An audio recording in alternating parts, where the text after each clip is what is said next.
Okay, तो आज हम लोग बात करेंगे कुछ और डिफरेंट काइंड ऑफ क्वेश्चन, है ना, चैप्टर 1 का रियल नंबर का। तो 3 वैरायटी का क्वेश्चन ऑलरेडी देख चुके थे, leaving same remainder, leaving different remainder, और कुछ नंबर को था इंक्रीज बाय डिक्रीज बाय। जैसे देखो अगला टाइप देखते हैं ना, तो अगले टाइप का क्वेश्चन देखने जा रहे हैं। तो थर्ड टाइप का क्वेश्चन है ना, थर्ड टाइप का क्वेश्चन। जैसे बच्चों क्वेश्चन को पढ़ते हैं, देखिए क्या टाइप है। कहता है find the smallest number which when divided by 28 and 32 leaves remainder 8 and 12 respectively। फिर से देखेंगे, find the smallest number. Smallest number को क्या बोल देते हैं? Let the number be x। तो मान लेते हैं बच्चों, let the number be x। Question कह रहा है कि एक स्मॉलेस्ट नंबर निकालो, तो उस नंबर को मैंने x मान लिया। फिर से क्वेश्चन को पढ़ेंगे, कहता है find the smallest number which when divided by 28। मतलब इस x को अगर 28 से डिवाइड किया जाए तो रिमाइंडर ये देता है बच्चों, 8 रिमाइंडर देता है। सेम कह रहा है, इसी x को अगर डिवाइड किया जाए 32 से डिवाइड किया जाए तो रिमाइंडर 12 देता है ना, रिमाइंडर 12 देता है, ठीक है ना, रिस्पेक्टिवली। तो उस x का वैल्यू निकालना है। तो फिर से आते हैं बचपन से जो आप पढ़े हो, डिवीजन, लॉन्ग डिवीजन में जो आप प्रोसेस पढ़े हो उसको सोचते हैं। क्वेश्चन क्या कह रहा है, x को आप डिवाइड कर रहे हो किससे बच्चों? 28 से डिवाइड कर रहे हो तो रिमाइंडर बोल रहा है 8 दे जाता है, ठीक है ना। फिर यहाँ पे देखते हैं, इसी x को बच्चों आप डिवाइड कर रहे हो 32 से तो रिमाइंडर 12 देता है। एग्री करते हो ना? ओके, आपको पिछले क्लास में सिखाया गया था, रिमाइंडर को अगर इसमें घटा दिया जाए, रिमाइंडर को अगर इसमें सब्सट्रैक्ट कर दिया जाए तो number complete divisible. Very good. तो अगर मैं यहाँ पे लिखना चाहूंगा तो x माइनस 8 28 से कंप्लीट डिविजिबल हो जाएगा। सिमिलरली आप यहाँ पे लिखोगे x माइनस 12 32 से कंप्लीट डिविजिबल होगा। बट यहाँ एक कंफ्यूजन आ गया, मतलब एक प्रॉब्लम क्रिएट हो गया। क्या प्रॉब्लम क्रिएट हुआ? हमें एक सेम वैल्यू के लिए कुछ एक कॉमन स्टेटमेंट देना होता है। हम यहाँ कह रहे हैं x माइनस 8 28 का मल्टीपल है, यहाँ कह रहे हैं x माइनस 12 32 का मल्टीपल है, बट x माइनस 8 और x माइनस 12 दोनों सेम नंबर है? नहीं। तो इसको अलग तरीके से सोचते हैं। तो कैसे सोचते हैं? यहाँ ध्यान से देखिएगा। मैं फिर से एक डिवीजन आपको यहाँ पे परफॉर्म करता हूँ। 9 में बच्चों अगर 2 से डिवाइड किया जाए तो आप लगाओगे 4 टाइम्स। ध्यान से समझना एक्चुअली कॉन्सेप्ट क्या है। अगर आप लगाओगे तो यहाँ रिमाइंडर हो गया 8, 8 मतलब रिमाइंडर आपका 1 हो गया, सॉरी, है ना। 2 टाइम्स लगा तो 8 2 4 जा 8 हो गया, आपके पास रिमाइंडर 1 आया। आपको क्या सिखाया गया था? इस रिमाइंडर को अगर माइनस कर दो तो रिमाइंडर को 9 में माइनस करोगे तो complete divisible. 9 minus 1 8 divided by 2 complete divisible.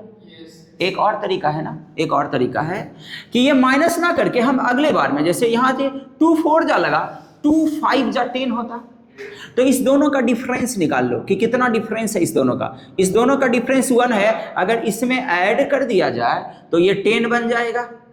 अरे उतना सही ना, कम रहा है बाबू, समझ पा रहे हो? नहीं तो एक दूसरा डिवीजन देखो यहाँ। अगर मैं 3 से डिवाइड करूं 10 को, लेट सपोज 10 को डिवाइड करो, 3 से 10 को डिवाइड करो, जरा देखते हैं कितने बार में लगाएंगे। 3 टाइम, 3 3 जा 9, माइनस करो 1 रिमाइंडर हुआ। तो एक सिचुएशन क्या है कि अगर मैं इस 1 को माइनस कर दूं तो 10 में माइनस करेंगे तो 9 3 से कंप्लीट डिविजिबल हो जाएगा, है ना। बट ये माइनस करके देखते हैं तो ये ऊपर वाला सेम वैल्यू नहीं आया। बट इसको दूसरे तरीके से भी सोच सकते हैं, सर ये जो 1 आया है, अगर 3 3 जा 9 लगा, 3 4 जा 12 बनने के लिए इसमें कितना जोड़ना पड़ेगा? 2। मतलब रिजल्ट क्या है? इस दोनों का डिफरेंस। अरे जितना रिमाइंडर बचा है 1 ज्यादा है, 9 से 1 ज्यादा है, अगर 2 और ज्यादा होता तो 12 हो जाता। तो इस दोनों का डिफरेंस कितना है? 2। अगर इस 2 को यहाँ ऐड कर दिया जाए तो ये कितना बन जाएगा? इस 2 को अगर ऐड करेंगे,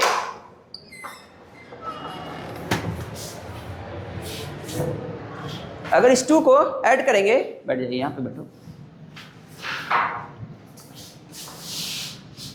ठीक है। इस 2 को अगर हम यहाँ पे ऐड कर दें तो अगेन ये 12 बन जाएगा। 10 प्लस 2 कितना हो गया? 12। क्या 12 2 से कंप्लीट डिविजिबल है क्या? यस। तो ऐसा भी सोच सकते हैं, 9। तो आपने क्या करा, कंक्लूजन क्या निकला, जितना रिमाइंडर बचा, जितना डिवाइजर है, दोनों का डिफरेंस उसमें ऐड करना।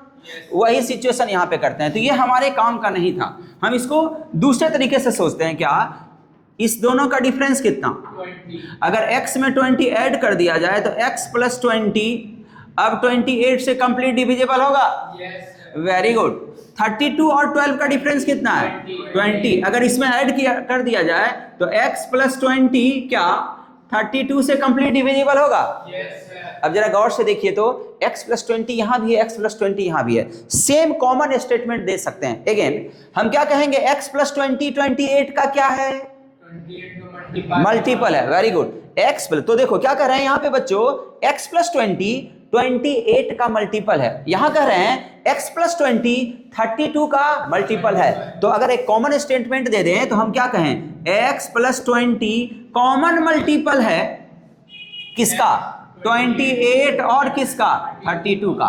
क्वेश्चन क्या कह रहा था, फाइंड द लिस्ट। तो लिस्ट के लिए l लगा दो, दिस इज योर आंसर। क्या निकल के आया, एलसीएम ऑफ 28 एंड 32 निकालो।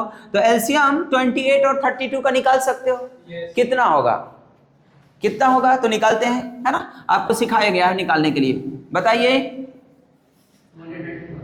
चलो 28 32 का एलसीएम निकाल देते हैं। 2 से 14 16 7 दूनी 14 8 दूनी 16। अब तो नहीं लगेगा, 2 दूनी 4 7 चौक 28 गुना 8 करो तो 8 8 64 का 4 बाकी 6 8 दूनी 16 16 6 224 ना, यस पक्का, ओके ठीक है। तो ये आ गया 224। दिस इम्प्लाई यहाँ पे है बच्चों x प्लस 20 का वैल्यू है इतना, बट हमें तो x निकालना है ना। Yes. इसको सॉल्व कर लेंगे ना, तो x का वैल्यू कितना हो गया, 224 माइनस 20 कितना बच गया, चेक योर आंसर, 204 है ना, 204। This is your answer. तो आपको कह रहा था कि एक ऐसा नंबर बताओ, है ना, जिसको 28 से, तो 204 को अगर 28 से डिवाइड करोगे तो 8 रिमाइंडर, 204 को अगर 32 से डिवाइड करोगे तो 12 रिमाइंडर देगा, है ना। तो आप आंसर चेक कर सकते हैं, आप ही के बुक का 18 नंबर क्वेश्चन है। यस 204 इज योर आंसर, ठीक है ना। तो नोट कर लेंगे, एक ये अलग टाइप का क्वेश्चन है, ठीक है, नोट कर लेंगे इसको, ठीक। ओके, नेक्स्ट टाइप का क्वेश्चन जो भी है, टाइप 3 4 जो भी है, नेक्स्ट टाइप का, लेट सपोज अगर इसको 4 बोले, 4 या 5 टाइप का क्वेश्चन बता रहे हैं। नेक्स्ट क्वेश्चन किस टाइप का है, find the largest 4 digit number, ठीक है ना, 4 डिजिट का लार्जेस्ट नंबर। तो 4 डिजिट का लार्जेस्ट नंबर बताइए, 9 4 टाइम्स 9, ओके, उसी के आसपास का कुछ वैल्यू होगा। क्वेश्चन कह रहा है find the largest 4 digit number which when divided by 4 7 13, 4 से 7 से और 13 से जब उसको डिवाइड किया जाए, leaves a remainder of 3 in each case. तो आप इसके रिमाइंडर, है ना, रिमाइंडर हर एक केस में 3 रिमाइंडर बचना चाहिए, है ना, हर एक केस में रिमाइंडर कितना आना चाहिए, 3 एज ए रिमाइंडर। क्वेश्चन में ऐसा कर रहा है। तो एक लार्जेस्ट नंबर को, अगर 4 डिजिट के लार्जेस्ट नंबर की बात करें तो वो कितना होगा बच्चों, 9999, है ना, ऐसा कुछ होगा नंबर, बट एग्जैक्ट यही होगा, ये कैसे पता करेंगे क्या 4 डिजिट के करीब का नंबर है, ये होगा या इससे थोड़ा लेस वैल्यू होगा। नाउ जरा आते हैं एलसीएम और एचसीएफ के कॉन्सेप्ट पे। जरा सा एक बार दोबारा से एलसीएम और एचसीएफ के बेसिक मीनिंग को समझते हैं। एलसीएम का मतलब क्या होता है, जरा सा देखेंगे। एलसीएम जिस नंबर का निकालते हो, लेट सपोज आपने ए और बी 2 नंबर का एलसीएम निकाला, तो एलसीएम निकल के आया, ये एक नंबर आया। इसका मीनिंग क्या होता है, ये जो नंबर आया ना, ये नंबर ए से कंप्लीट डिविजिबल होगा और बी से भी इंडिविजुअल कंप्लीट डिविजिबल होगा। फिर से सुनेंगे, एलसीएम जो आता है, जो भी नंबरों का 1 2 3 4 5 व्हाटएवर नंबर का जो आप एलसीएम निकालते हो, तो वो जो एलसीएम होता है, वो जो आंसर होता है, वो हर एक नंबर से कंप्लीट डिविजिबल होता है। एलसीएम अलग अलग नंबर से इंडिविजुअल डिविजिबल होता है। बट एचसीएफ का मीनिंग क्या होता है, एचसीएफ, जैसे आपने ए और बी 2 नंबर का एचसीएफ निकाला, तो जो भी आंसर आया बच्चों, ये आंसर, ये जो आंसर से ये ए और बी डिविजिबल होता है एचसीएफ के केस में। एचसीएफ के केस में क्या होता है, एचसीएफ के केस में ये जो आंसर आया व्हाटएवर, 2 नंबर का एचसीएफ एक नंबर है, वो जो नंबर है उस नंबर से जिसका जिसका एचसीएफ निकाले हो वो दोनों नंबर डिविजिबल होता है। जबकि एलसीएम के केस में उल्टा, एलसीएम जो आंसर आया वो आंसर ही नंबर से डिविजिबल होता है। एग्री? जबकि एचसीएफ के केस में जो एचसीएफ आया, एचसीएफ से ए और बी अलग अलग डिविजिबल होता है। क्लियर है ना? तो एलसीएम का मीनिंग है कि हम जो एलसीएम निकालते हैं बच्चों किस जिसका भी, वो एलसीएम ना ए से भी डिविजिबल होगा, वही एलसीएम बी से भी डिविजिबल होगा। क्वेश्चन कुछ ऐसा ही तो कह रहा है, एक 4 डिजिट का नंबर ढूंढ, बट ये तो नंबर नहीं है, इसी के आसपास का कुछ वैल्यू है। वो नंबर 4 से भी डिविजिबल हो, वो नंबर 7 से भी डिविजिबल हो, वो नंबर 13 से भी डिविजिबल हो। इसका मतलब 4, 7, 30 का पहले एलसीएम निकालते हैं, ठीक है ना? एलसीएम का जो बेसिक मीनिंग है उसी कॉन्सेप्ट से हम पहले इसका एलसीएम देखते हैं। तो आप निकालोगे एलसीएम ऑफ 4, 7, 13, कोई बताएगा कितना होगा? बताइए इसका एलसीएम मल्टीप्लाई कर दीजिए। 4, 7 जा 28 इंटू 13 कितना? 28 इंटू 13 करो, 8 दिया 24 का 4 बाकी 2, 3 दूनी 6, 2 8, और ये हो जाएगा 8 2 4, 8 और 16 का 6 बाकी 1, 364 आया है क्या? तो ये एलसीएम हो गया 364। जरा सा एक चीज और बेसिक समझते हैं, ध्यान से देखेंगे। हम एलसीएम निकालते हैं बच्चों 8 और 12 का, इसका एलसीएम बताओ तो कितना होगा? एक छोटे नंबर से हम जरा एग्जांपल समझते हैं, कुछ कॉन्सेप्ट सीखेंगे यहाँ पे। इस दोनों का एलसीएम बताओ रे। 48 क्या कि 24? 24। चलो ठीक है, 24 है ना? देखो अभी हम क्या बताए थे, एलसीएम 8 से भी डिविजिबल है, 12 से भी डिविजिबल है। देखो ना 24 को बच्चों जिसका एलसीएम निकाले हो तो 8 का निकाले थे, 8 से कंप्लीट डिविजिबल। सिमिलरली यही 24 12 से भी कंप्लीट डिविजिबल। एग्री करते हो क्या? हाँ, एलसीएम में मैंने बताया जो एलसीएम होता है आंसर, वो आंसर जिसका जिसका एलसीएम निकाले उससे इंडिविजुअल डिविजिबल होता है, ठीक है? बट एचसीएफ में उल्टा होता है। ध्यान कहाँ रहता है? एचसीएफ में उल्टा होता है। एचसीएफ में मैंने क्या सिखाया? एचसीएफ से नंबर ही डिविजिबल होता है, जिसका तुम एचसीएफ निकालोगे। जैसे यहाँ फिर से देख लो ना यार, क्यों कंफ्यूजन है। एचसीएफ आप 8 और इसका निकालोगे तो कितना आया? 4 एचसीएफ 4।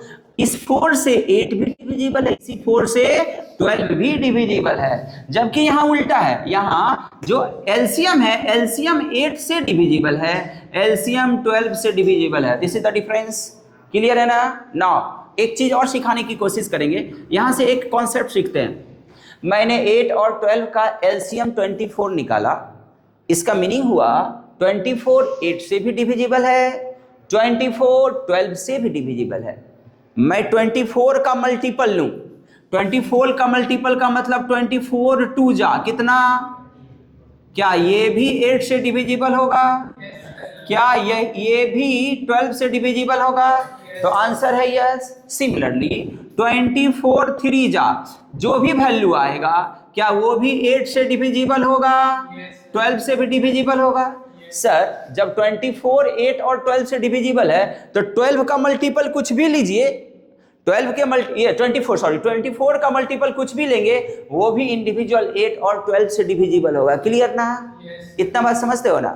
पक्का ना? Okay very good. अब तो बहुत आसान है समझना। तो 364 एक ऐसा नंबर ढूंढ के आपने लाया जो कि 4 से भी डिविजिबल होगा, वही नंबर 7 से भी डिविजिबल होगा, वही नंबर 13 से भी डिविजिबल होगा। एग्री करते हो? एलसीएम का यही बेसिक मीनिंग सिखाया गया है। Very good. नाउ अगर मैं बोलूं 364 का मल्टीपल 364 इंटू 2, ये जो भी आएगा ये भी तीनों से अलग अलग डिविजिबल होगा। 364 इंटू 3, ये जो भी वैल्यू आएगा बच्चों वो 4 से 7 से 13 से भी डिविजिबल होगा। ओके, मतलब इसका मल्टीपल भी इस तीनों से अलग अलग डिविजिबल होगा। Very good. नाउ अब देखो हमें 4 डिजिट का ग्रेटेस्ट नंबर, तो जरा इसको देखते हैं इससे डिवाइड करके कि ये 364 के मल्टीपल किस नंबर के करीब का है, मतलब क्या मैं ये कहना चाह रहा हूं, देखो 9 को अगर आप 364 से डिवाइड करोगे तो जरा देखो रिमाइंडर कितना आता है, कितने टाइम्स में ये इसके करीब आता है। तो पहली बार लगाएंगे कितना बार में, 300, कितने बार में लगाओगे, 2 टाइम्स लगाते हैं, तो 2 बार में लगाएंगे तो हो जाएगा 4 दूनी 8, 6 दूनी 12 का 2 बाकी 1, 3 दूनी 6 1 7, 7 2 8 माइनस करेंगे, यहाँ पे कितना आया 1, यहाँ पे कितना आया 7, यहाँ पे कितना आया 2, है ना। ये कॉपी कर लो, कितने बार में लगाओगे, 300, 8 या 2400, 8 बार में, 8 बार में लगा के देखते हैं, 8 बार में, 8 चौक 32 के 2 बाकी 3, 8 छक 48, 49 50 51 का 1 बाकी 5, है ना। 8 या 24 या 5 29, ज्यादा हो गया, 7 बार में लगाओ, 7 बार में लगाएंगे, एग्री, 7 बार में, तो 7 चौक 28 का 8 बाकी 2, 6 सते 42, 43 44 का 4 बाकी 4, 7 या 21 4 25, क्या इतना आएगा बच्चों, माइनस कर लेंगे, यहाँ पे कितना आया 1, यहाँ कैरी लेंगे 11, 7 4 11, यहाँ 6 बचा, 6 में 5 गया 1, ये कट गया, 171 रिमाइंडर बच गया, 171 रिमाइंडर बच गया। अगर 999 में ये माइनस कर दें तो इसका मल्टीपल मिल जाएगा ना, वही तो करना चाह रहे हैं। तो आप 9999 में ये जो रिमाइंडर बच गया 171 माइनस कर दो, जब ये माइनस करेंगे तो आएगा 8, ये हो जाएगा 2, यहाँ हो जाएगा 8, 9828, 9828, 9828 क्या 364 का मल्टीपल है, मीन्स क्या ये जो नंबर है क्या ये 4 से डिविजिबल होगा, यस, 7 से डिविजिबल होगा, यस, 13 से डिविजिबल होगा, यस, क्यों, क्योंकि ये 364 का ही तो मल्टीपल है।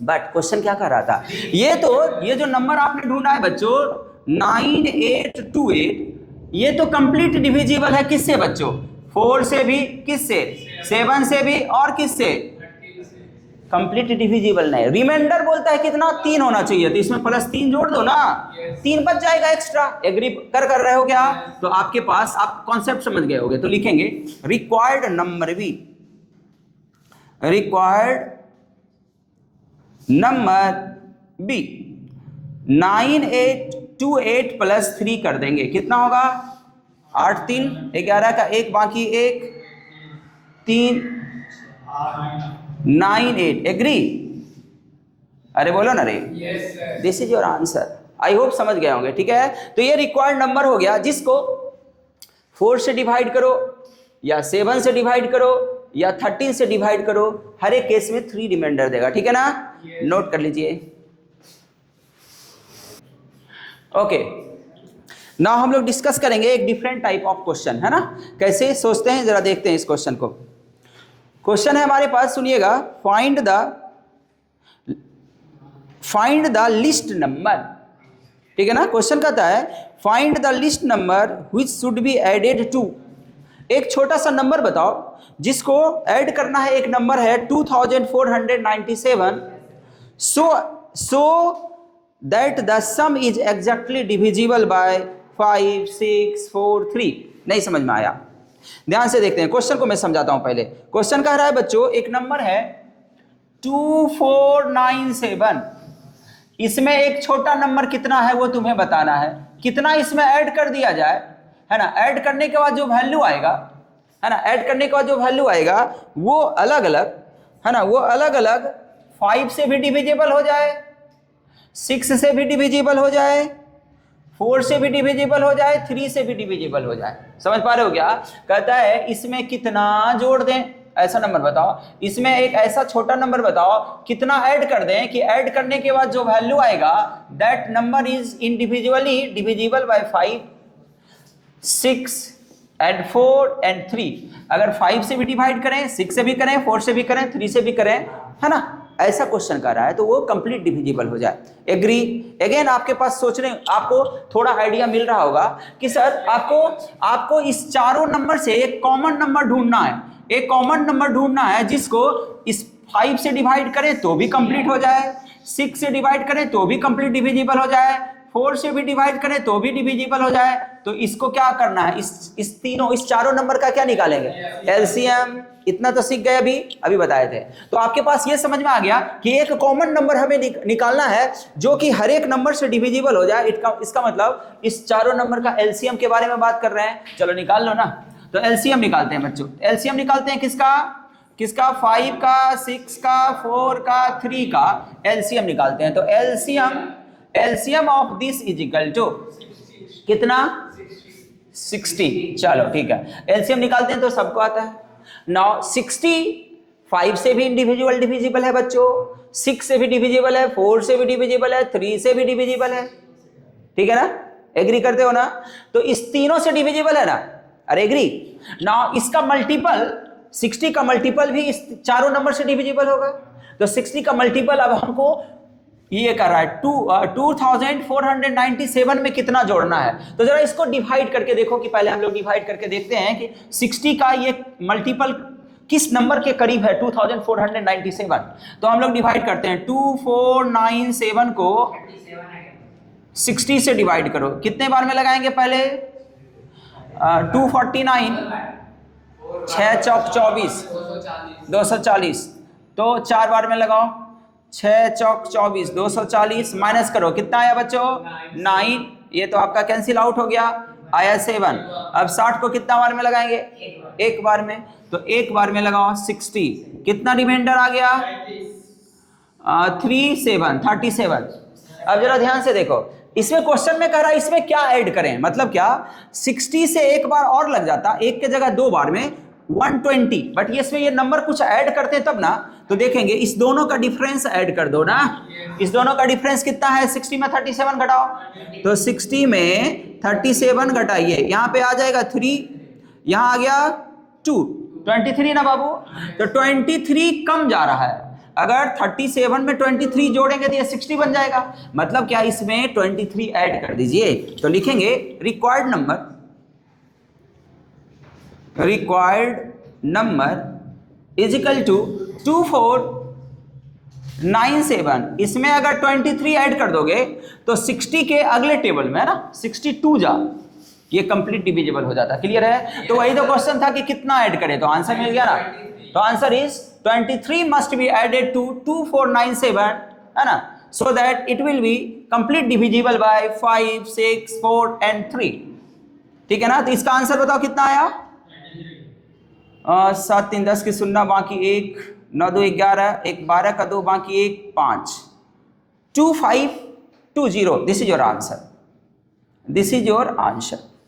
तो ये कंप्लीट डिविजिबल हो गया। बट आंसर क्या है, आंसर हमारा 23 हुआ है ना। ये आंसर नहीं हुआ, आंसर तो आपका 23 हुआ। क्वेश्चन पूछ रहा था कितना लिस्ट वैल्यू बताना है, तो लिखेंगे 23, है ना। लिखोगे 23 मस्ट बी एडेड, लिख लेंगे 23 मस्ट बी एडेड टू 2497, है ना, so that it will be complete divisible by 5, 6, 4 and 3। Note कर लीजिए इसको। ओके, तो नेक्स्ट टाइप ऑफ क्वेश्चन है हमारा, इसको जरा गौर से देखेंगे। क्वेश्चन क्या है, पहले क्वेश्चन समझ लो। फाइंड द ग्रेटेस्ट नंबर, एक ग्रेटेस्ट नंबर हमें ढूंढना है। Find the greatest number that will divide, है ना, उस that will divide 43, 91, 183 so as to leave the same remainder in each case. फिर से समझो, नंबर 3 नंबर दिया हुआ है, जरा लिखते हैं इसको, क्वेश्चन को समझाते हैं पहले। हमारे पास 3 नंबर है बच्चों, 43, 91 और कितना है, 183, है ना।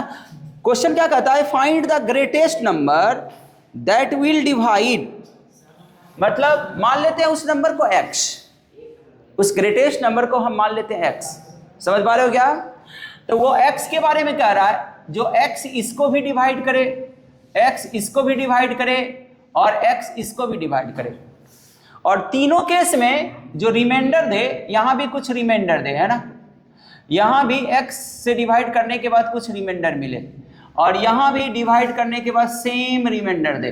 समझ पा रहे हो क्या, यही कह रहा है ना। फिर से पढ़ते हैं क्वेश्चन। ऐसा नहीं कह रहा है कि x, वो जो नंबर ढूंढो उसको इससे डिवाइड करो, है ना, जरा सेंटेंस पे ध्यान दीजिएगा। फाइंड द ग्रेटेस्ट नंबर, एक ग्रेटेस्ट नंबर ढूंढना है, दैट विल डिवाइड 43 91।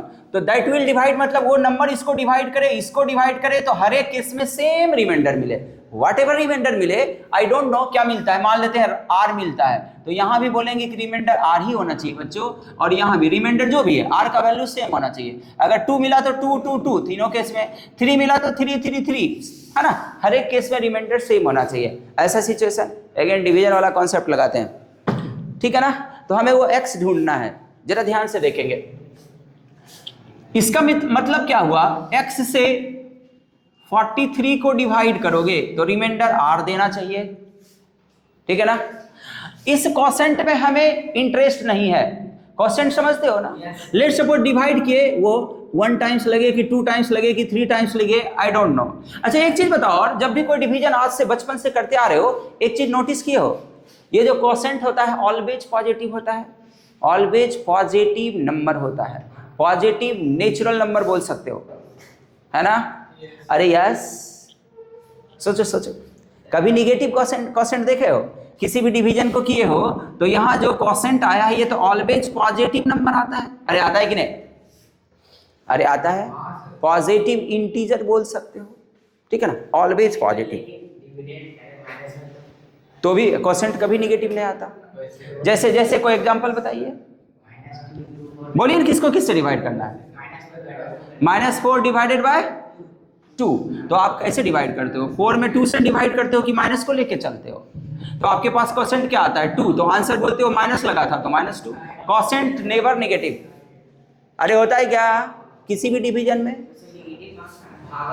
निगेटिव, ये निगेटिव नंबर था ना, ये निगेटिव, बट डिवीजन में तो आप क्वोशेंट पॉजिटिव लेते हो, किसी का भी नहीं, निगेटिव कैसे हो सकता है सर। जब पहले हम लोग बनाते थे x + 2 को 2 से मैंने डिवाइड दिए, चलिए तो तुम्हारा पहले, तो अभी तक हम लोगों ने सीखा कि ये जो डिवीजन कोई भी परफॉर्म करते हैं तो क्वोशेंट क्या आता है, पॉजिटिव इंटीजर आता है, इंटीग्रल वैल्यू आता है पॉजिटिव, और कुछ रिमाइंडर छोड़ रहा होता है, अदरवाइज कुछ रिमाइंडर नहीं दे रहा होता है ना। तो बट ये जब भी आएगा तो या तो 1 आएगा, या तो 2 आएगा, या तो 3 आएगा, या तो 4 आएगा, या 5 आएगा, 1.5 नहीं आएगा, 1.1 नहीं आएगा, है ना। जैसे एक खरीदते हैं आधा, 1.5 घंटा नहीं खरीदते हैं, सेम बात।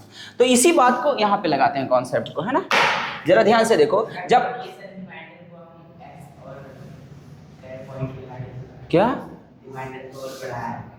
हम रिमाइंडर के फॉर्म में बात कर रहे हैं ना, अभी रिमाइंडर के फॉर्म में बात कर रहे हैं, कह रहा है सेम रिमाइंडर दे रहा है ना, ऐसा नहीं बोल रहा है कि क्वोशेंट डिवाइड करके कुछ फ्रैक्शन वैल्यू आ रहा है, कह रहा है कि जब इसको डिवाइड करें तो सेम रिमाइंडर दे, रिमाइंडर आर दे दिए, उसको हम वेरिएबल कंसीडर कर लिया, आर का वैल्यू कुछ भी हो सकता है, 1 हो सकता है, 2 हो सकता है, 3 हो सकता है, वॉट एवर वैल्यू हो सकता है।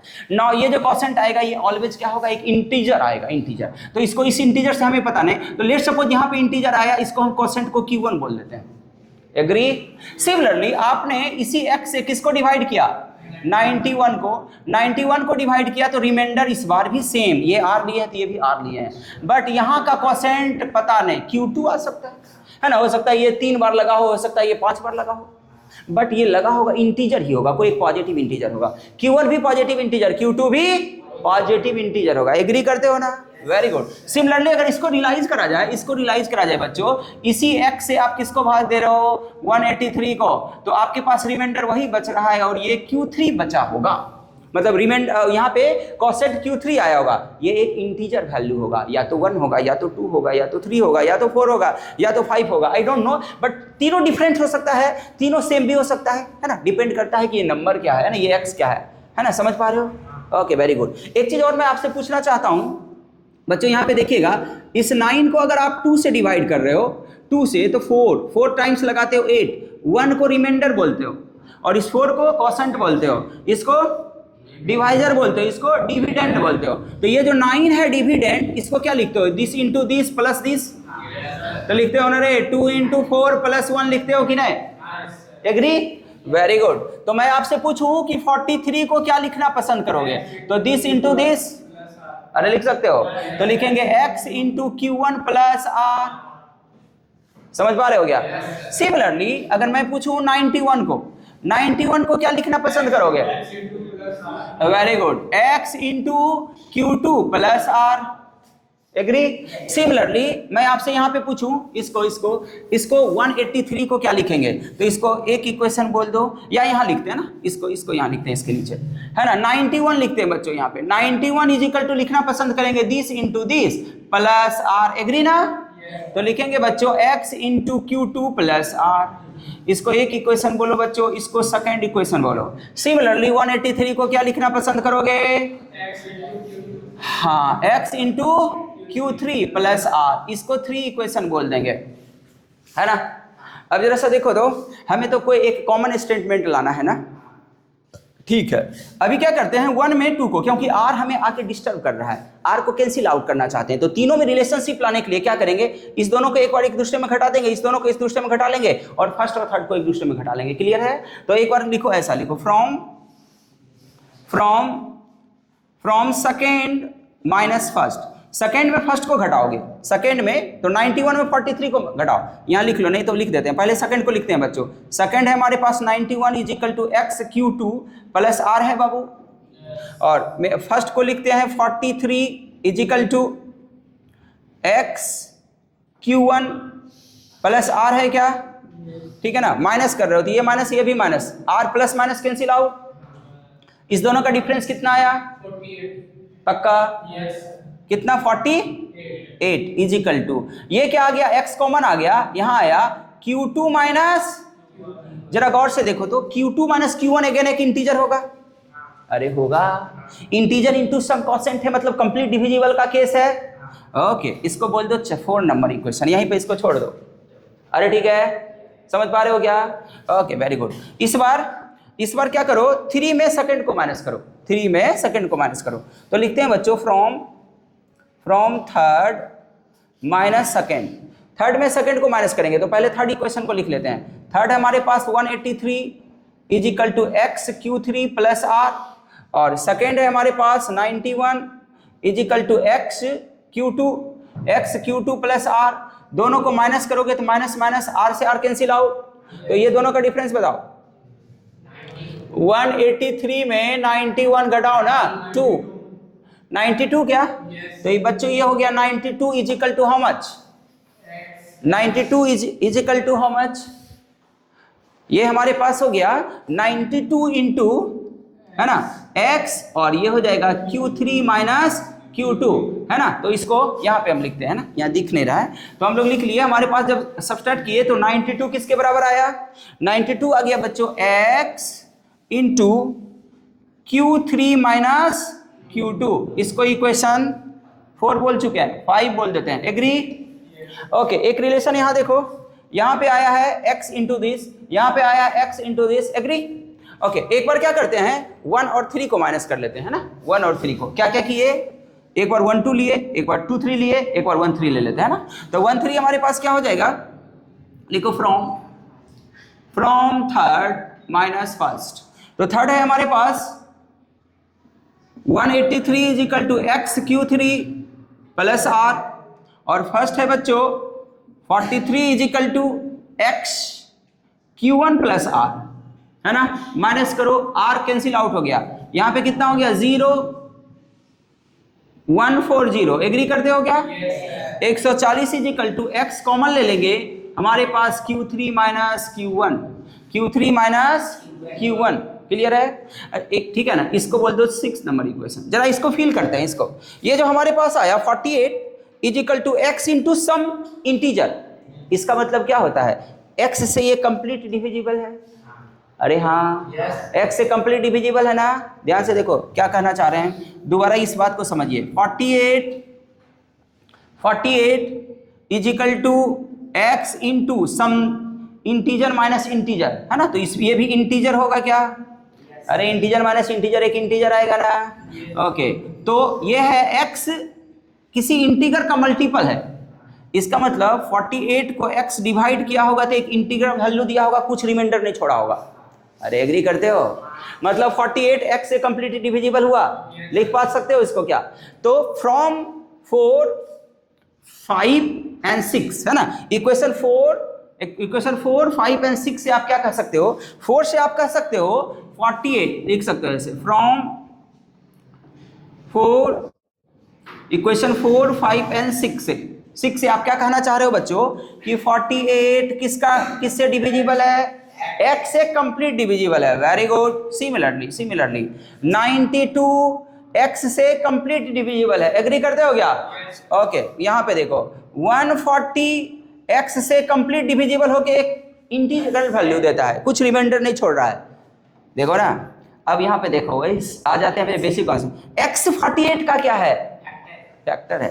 x 48 का फैक्टर, x 92 का फैक्टर, x 140 का फैक्टर। तो आप कह रहे हो x कॉमन फैक्टर है। x कॉमन फैक्टर है किसका? 48 का और किसका? 92 का और किसका? 140 का। अरे एग्री कर रहे हो? ऐसा ना? तो क्वेश्चन क्या कह रहा था निकालने के लिए? x को लिस्ट बोल रहा था कि फाइंड द ग्रेटेस्ट नंबर। तो ग्रेटेस्ट के लिए l लगा देते हैं, सॉरी h लगा देते हैं, h हाईएस्ट नंबर। तो आप निकाल लो ना 48, 92 और 140 का SCR। That is your required answer. समझ में आया? कॉमन स्टेटमेंट लाने के लिए इतना करना पड़ा है ना, तभी तो आप कॉमन स्टेटमेंट दे पाए कि कॉमन फैक्टर है x 48 का, 92 का, 140 का। आई होप सो समझे होगे। इसका SCF निकाल के बताइए। तो this imply x is equal to SCF निकालो 48, 92, 140 का निकालो सब लोग। तो जब हम लोग इसका SCF निकाल रहे हैं ना, इसका LCF निकालिएगा तो आएगा 4। तो दिस इज योर आंसर। तो ये आपका आंसर हो गया। 4 इज योर आंसर, है ना? ठीक है जी। तो नाउ 4 से 43 को डिवाइड करोगे, जितना रिमाइंडर देगा उसी 4 से 91 को डिवाइड करोगे, वही रिमाइंडर देगा। उसी 4 से 183 को डिवाइड करोगे, तीनों केस में सेम रिमाइंडर देगा। Then 4 is your answer. Clear है ना? ओके, नोट कर लीजिए सॉल्यूशन। देखो, तो इसका आंसर आपका 4 हो गया। इसका मतलब क्या हुआ? इसका मतलब हुआ इस 43 को 4 से अगर डिवाइड करें तो जो रिमाइंडर देगा सेम उसी 4 से इसको डिवाइड करेंगे, तो तीनों केस में इसको भी 4 से डिवाइड करेंगे तो वही रिमाइंडर देगा। इसको कैसे किए? तो देखो यहाँ पे ये इसको एक्चुअली आपको समझने की जरूरत है। ये जो 48 आया, 48 x इंटू सम इंटीजर है। इसका क्या मीनिंग हुआ? ये जो 48 है ना, 48 is equal to x into integer minus integer सब इंटीजर आया ना बाबू। मतलब ये जो x into some integer plus कुछ रिमाइंडर है क्या? नहीं। मतलब इसमें रिमाइंडर क्या है? 0 है। तो जब रिमाइंडर 0 होता है इसका मतलब क्या होता है? ये कंप्लीट डिविजिबल है। किससे? x से भी, इस इंटीजर से भी। तो हम तो x के लिए काम कर रहे हैं ना। मतलब इसको आप रीराइट कर सकते हो क्या? 48 डिवाइडेड बाय x और कुछ इंटीजर आ जाएगा, कुछ रिमाइंडर नहीं आने वाला, 0 है रिमाइंडर। अरे एग्री कर रहे हो? इसका मतलब क्या हुआ? x से ये क्या है? Complete divisible. सिमिलरली इस इक्वेशन को देखो, यहां पे आया बच्चों 92 इंटू एक्स। ऐसा 92 is equal to x into integer minus integer some integer आएगा। एग्री करते हो? आप इसको ऐसा लिख सकते हो 92 बाय एक्स बराबर सम इंटीजर। यहां कुछ रिमाइंडर है क्या? नहीं। इससे क्या कंक्लूजन निकला कि 92 एक्स से कंप्लीट डिविजिबल है। यहां क्या कंक्लूजन निकला था? 48 एक्स से कंप्लीट डिविजिबल है, रिमाइंडर कुछ भी नहीं है। सिमिलरली यहां पे भी x को इधर करेंगे तो आपके पास क्या निकल के आएगा? 140 divided by x is equal to some integer. हमें इस इंटीजर से कोई मतलब नहीं है वो क्या इंटीजर वैल्यू आएगा, 1 आएगा कि 2 आएगा कि 1 लाख आएगा कि 1 करोड़ आएगा। बट हमें ये मतलब है कि इस साथ में कुछ रिमाइंडर नहीं छोड़ रहा है, इसके पास रिमाइंडर नहीं दे रहा है। अगेन आप कह रहे हो कि x से 140 डिविजिबल है, उसी तीनों को तो एक जगह लिखे कि 48 डिवाइडेड बाय x, या यहां से निकल के आया 92 डिवाइडेड बाय x या 142 divided by x। Now x common statement दे सकते हैं। x को आप क्या बोलते हो? फैक्टर किसका? 48 का। सिमिलरली x फैक्टर है 92 का, x फैक्टर है 140 का, तो x को आपने बोल दिया कॉमन फैक्टर किसका? 48, 92, 140 का। नाउ क्वेश्चन में कहा था हाईएस्ट वैल्यू, हाईएस्ट के लिए h लगाए तो बन गया SCF। लिस्ट होता तो l लगाते, तो l नहीं, वहां मल्टीपल का कॉन्सेप्ट आता है, अपने आप सेट होके क्वेश्चन आता है ना। तो ये हाईएस्ट, तो SCF निकाल लो इस नंबर का, इस तीनों का SCF 4 है, तो required answer is 4। I hope समझ गया होंगे। क्लियर है? ओके।